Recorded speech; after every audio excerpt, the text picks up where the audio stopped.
మహారాష్ట్ర ఉప ముఖ్యమంత్రి అజిత్ పవార్ మరణించడం జరిగింది. 2026 జనవరి 28 ఉదయం మహారాష్ట్ర ఉప ముఖ్యమంత్రి ప్రయాణిస్తున్న చార్టెడ్ విమానం బారామతి పూణే జిల్లాలో ల్యాండింగ్ ప్రయత్నం చేస్తున్న సమయంలో ప్రమాదం జరిగింది. ఈ ప్రమాదంలో ఆయనతో పాటు మొత్తం 5 మంది ప్రయాణికులు మరణించారు. ఇందులో ఆయన సెక్యూరిటీ సిబ్బంది, పైలట్లు కూడా ఉన్నారు. విమానం కూలిపోయిన వెంటనే మంటలు చెలరేగాయి. ప్రమాద స్థలానికి చేరుకునేటప్పటికే ఎవ్వరూ బతకలేదు. ఈ ఘటన బారామతిలో జరిగింది. అజిత్ పవార్ ప్రజాసభల కోసం బారామతికి ప్రయాణిస్తున్న సమయంలో ఈ ప్రమాదం చోటు చేసుకుంది. అజిత్ పవార్ మహారాష్ట్రలో చాలా ప్రతిష్టాత్మక రాజకీయ నేత. ఆయన ఆకస్మిక మరణం మహారాష్ట్రలో తీవ్ర విషాదాన్ని, రాజకీయ షాక్ ను కలిగించింది మరియు మహారాష్ట్ర మొత్తం విచారంలో మునిగింది. అజిత్ పవార్ మహారాష్ట్ర రాజకీయాల్లో సంచలనాలకు, పవర్ పాలిటిక్స్ కు చిరునామా. ఆయన పేరే అజిత్ పవార్. అజిత్ పవార్ 1959 జూలై 22న మహారాష్ట్రలోని పూణే జిల్లా బారామతి ప్రాంతంలో జన్మించారు. ఆయన తండ్రి పేరు అనంతరావు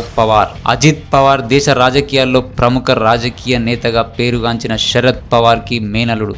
రాజకీయ వాతావరణంలో పెరిగిన అజిత్ పవార్ చిన్న వయసు నుంచే రాజకీయాలపై ఆసక్తి పెంచుకున్నారు. అజిత్ పవార్ 1991లో మొదటిసారిగా ఎమ్మెల్యేగా ఎన్నికయ్యారు. అప్పటి నుంచి బారామతి నియోజకవర్గం ఆయనకు బలమైన కోటగా మారింది. ప్రజలతో నేరుగా కలవడం, వేగంగా నిర్ణయాలు తీసుకోవడం ఆయన రాజకీయ శైలిగా గుర్తింపు పొందింది.